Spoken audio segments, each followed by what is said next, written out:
लोगों का बहुत अच्छा आशीर्वाद मिल रहा है। बड़े रिकॉर्ड बहुमत से मुझे विश्वास है रोहतक लोकसभा सीट इस बार कांग्रेस पार्टी जीतने जा रही है। और केवल रोहतक ही नहीं, 10 की 10 सीट पर कांग्रेस पार्टी जीत की तरफ अग्रसर हो चुकी है। इसका अंदाजा इस बात से लगा सकते हैं, लगातार भाजपा से विधायक अपना समर्थन वापस ले लेकर कांग्रेस पार्टी में समर्थन दे रहे हैं। वो आज प्रदेश के अंदर जो कांग्रेस की लहर चल रही है उसका प्रतीक है। अरविंद साहब, आप कह रहे हैं कि भाजपा की सरकार अल्पमत में है। आप कह रहे हैं कि भाजपा की सरकार अल्पमत में है। मुख्यमंत्री नायब सैनी और मनोहर लाल खट्टर कह रहे हैं कि कांग्रेस के और बीजेपी के विधायक हमारे संपर्क में है, सरकार को कोई खतरा नहीं। देखिए, ऐसा है, सबको पता है कि हवा किस तरफ बह रही है। ये कांग्रेस, ये जो अभी जो मौजूदा खट्टर सरकार इतनी प्रदेश के अंदर अलोकप्रिय हो गई थी कि पहले तो भाजपा को खुद ही स्वयं अपना मुख्यमंत्री और उप मुख्यमंत्री बदलना पड़ा चुनाव के बीच में। उसके बाद इनके विधायक छोड़ कर समर्थन वापस ले लेकर कांग्रेस पार्टी को समर्थन दे रहे हैं। आज ये सरकार अल्पमत में है। इन्होंने 48 विधायकों का अपना समर्थन का पत्र राज्यपाल महोदय को दिया था। 2 उनमें चुनाव लड़ रहे हैं। बाकी जो समर्थन वापस लेने के बाद इनके पास 42 विधायकों का सपोर्ट इस सरकार के पास है।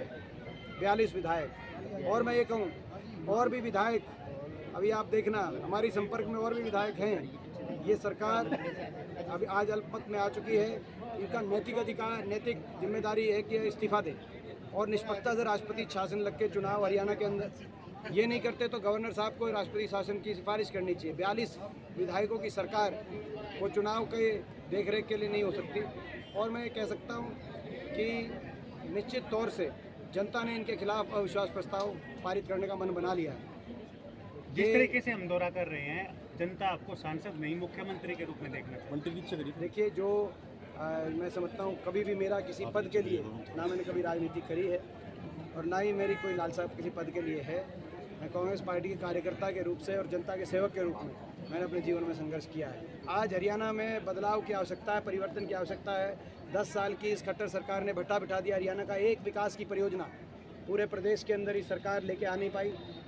आज बेरोजगारी और महंगाई में देश में नंबर 1 हरियाणा को बनाने का काम इस सरकार ने किया है। आज उस परिवर्तन के लिए मैं दिन रात मेहनत कर रहा हूँ। जिस तरीके से मेरा किसी पद के लिए कोई मेरा वो नहीं है। रोहतक लोकसभा से अरविंद नाम के 2 नामांकन और दाखिल हुए। रोहतक लोकसभा से अरविंद नाम के 2 नामांकन और दाखिल हुए। वे कह रहे कांग्रेस की चाल है ये बात।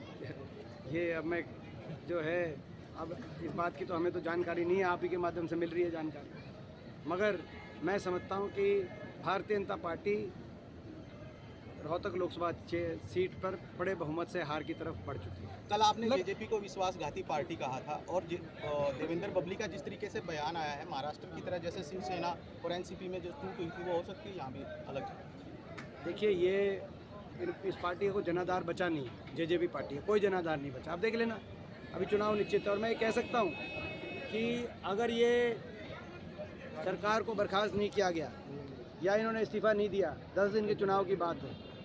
10 कहते हैं 2 हफ्ते 3 हफ्ते की बात है। जिस दिन गिनती आएगी उसके अगले दिन आप देखना सारे विधायक किस तरफ खड़े दिखाई देंगे। बिहार में कुछ दिन पहले ये मैं आज कहना चाहता हूँ, जिस दिन गिनती आएगी, गिनती होगी हरियाणा में, उस दिन आप देखना कितने विधायक किस पाले में खड़े दिखाई देंगे। अगले दिन आपको पता चल जाएगा। डॉक्टर अरविंद शर्मा लगातार गुलाबी गैंग के नाम से हमलावर रहते हैं कांग्रेस पे।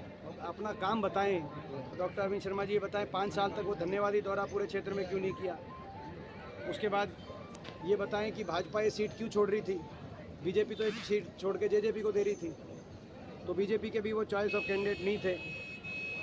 तो ये बताएं ना, धन्यवादी दौरा किया। उसके बाद बीजेपी ने भी कहा ये सीट हम छोड़ते हैं और जेजेपी ने कहा हम गठबंधन छोड़ते हैं। लेकिन रोहतक लोकसभा क्षेत्र के 36 बिरादरी के लोगों के आशीर्वाद को जीवन की अंतिम सांस तक दीपेंद्र नहीं छोड़ सकता। ये फर्क है। रोहतक सीट कंफर्म मान ली थी कांग्रेस, अब सिर्फ 2 देखिए, मैंने आपको कहा था 6 महीने पहले भाजपा का सर्वे था कि 1 सीट आ रही है रोहतक कांग्रेस पार्टी की, अब बीजेपी और 9। उसके बाद ये कहने लगे कि 3 आ रही हैं कांग्रेस की। फिर कहने लगे कि 4-5 आ सकती हैं अगर टिकट ठीक बटकी। टिकट के बंटवारे के बाद कह रहे हैं कांग्रेस की 8-10 आ सकती है। अभी तो टाइम है ना, अभी तो टाइम है ना, 10 दिन के बाद।